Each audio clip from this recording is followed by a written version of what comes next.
Welcome to Talking Straight. I'm Suresh Kochattil. Today there was a very strange order from the Delhi High Court. The court issued notices to 5 news channels asking them as to why the reporting in the Delhi excise policy scam case was different from what the CBI and ED were speaking about. This is a big news because this sets out the context to many news channels across the country who indulge in speculation of breaking news just to be in the first for the TRP ratings. Let's look what happened. Vijay Nair, one of the accused and the communication in charge of Aam Aadmi Party, filed a petition in the High Court claiming that his rights as an accused were being violated by speculative media reports in 5 news channels: Republic, Aaj Tak, Zee, Times Now, and another channel. The court specifically asked the National Digital Broadcasting and Digital Standard Authority lawyer who appeared in this case as to what he had to say. And the lawyer replied that the NBDSA was a toothless tiger. There was just an association, not a government regulated body. Now look at the case. Every case that is reported in the country, there's a lot of speculation that goes on in the media, and often many call it the media trial. Even before the accused is brought before the judge, or even before the basic panchnama is made, or even before the FIR is filed, the media conducts a trial and decides who is guilty and who is not. Every day in the night, news channels scream and shout about various issues. As I told you before, the entire aim is all about TRPs. Now the court clearly said, the court asked the CBI, the Central Bureau of Investigation, and the Enforcement Directorate as to if they had issued press statements or press notes as we call it. The ED said, no, we have not done so. The CBI said, yes, we issued 3 of them in response to the claim made by Delhi's Education Minister and Excise Minister Manish Sisodia. Manish Sisodia had commented saying that certain things had happened in the CBI and ED, and this is what happened. So the CBI had to issue certain clarification, saying that no, what Mr. Sisodia said is not correct, and this is actually what happened.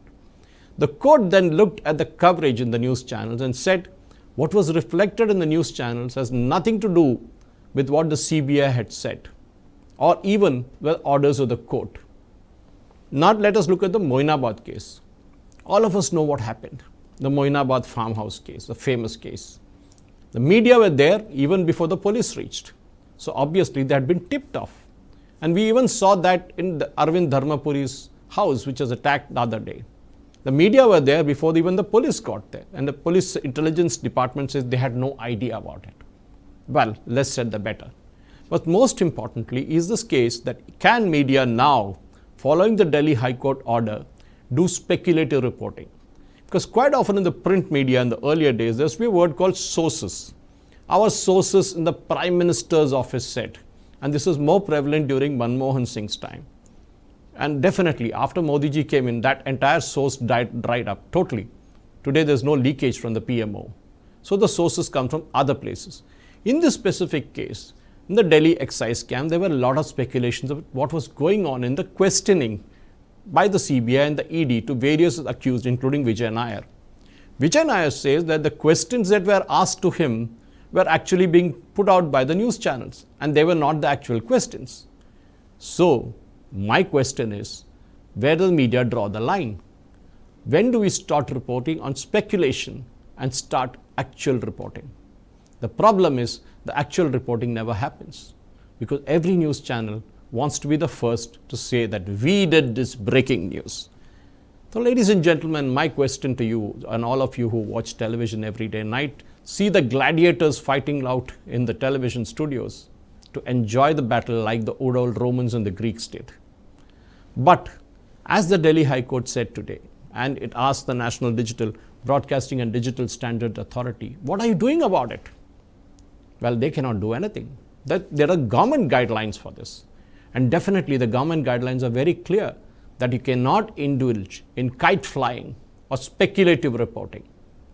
But many of our vernacular news channels, including Telugu news channels, we know for sure indulge in a lot of these.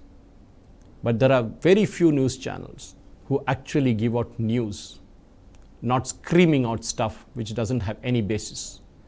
Today's petition is not yet complete. It's going to be heard now in February. There is a lot of time that is going to happen. In between, I'm sure the media has to temper down. And it happened with the other day with the Telangana High Court when it told the special investigating team of this Moinabad farmhouse not to leak out any information to the media or any authorities. Despite this, the notice served to Tushar Vellapalli, the notices served to the advocate and to Mr. B.L. Santosh were all leaked to the media. How did the media come to know about it? That's a question.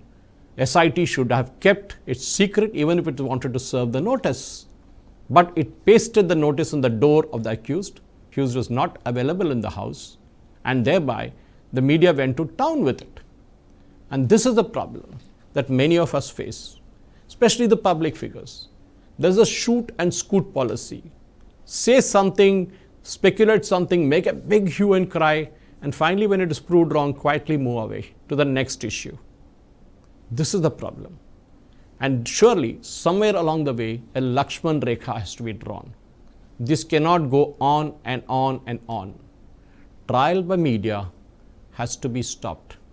Let the judges do the job, let the courts do the job, and let the media then report what happened.